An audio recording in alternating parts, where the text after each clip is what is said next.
Bonjour, prenons maintenant la suite de notre formation. Si nous avons invité Dieu à entrer dans notre vie, alors nous sommes dans une toute nouvelle configuration. Voyons en détail ce que nous devenons, ce que nous étions et ce que nous devenons. Le péché, nous connaissions bien ce que c'était. Romains 6, 23, Romains 6, 23 nous dit « Le salaire du péché, c'est la mort ». Voilà, une certitude, c'est absolument inéluctable. Le péché a comme rétribution immédiate et certaine la mort. Évidemment, ça ne fait pas plaisir quand on entend une chose pareille, mais c'est Dieu qui le dit. Et Dieu, quand il parle, il sait ce qu'il dit. À nous d'en tenir compte. Le salaire du péché, c'est la mort. Heureusement, l'affirmation ne s'arrête pas là. Le don gratuit de Dieu. Ah, quelle formule! Un don, est-ce que c'est payant? Non, c'est pas payant un don. Mais Dieu prend la peine de préciser le don gratuit. Qu'est-ce que ça signifie? Ça veut simplement dire qu'il n'y a absolument rien à payer. C'est entièrement, totalement gratuit. Le don gratuit de Dieu. Qu'est-ce que c'est?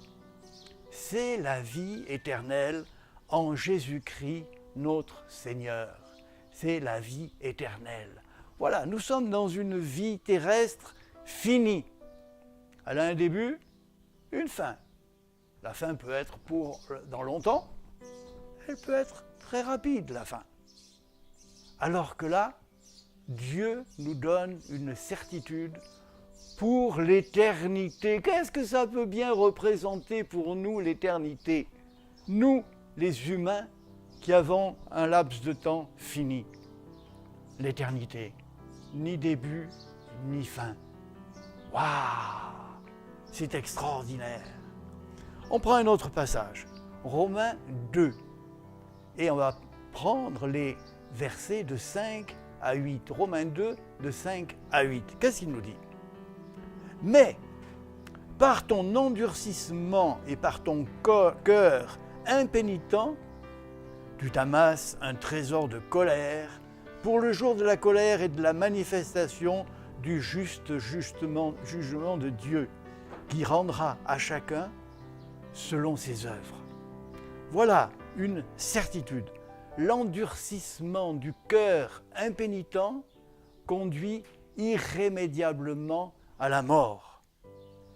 Réservant, on continue, c'est le verset 7, réservant la vie éternelle à ceux qui, par la persévérance à bien faire, cherchent l'honneur, la gloire et l'immortalité. Voilà, ceux qui ne veulent pas se contenter de la vie terrestre, mais qui veulent vraiment être avec Dieu pour l'éternité, alors ils ont cette recherche de Dieu.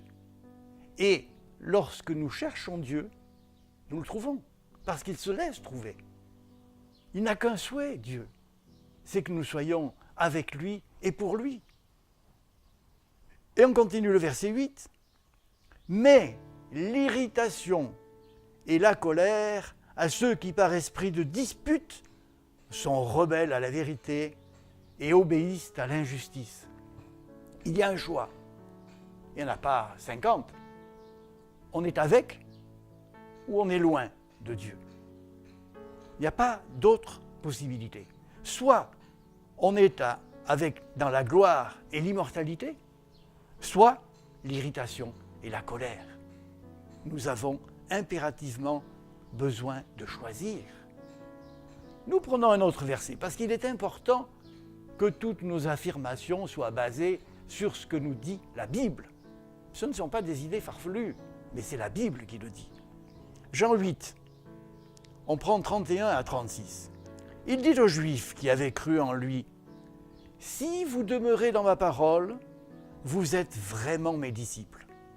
Vous connaîtrez la vérité et la vérité vous affranchira.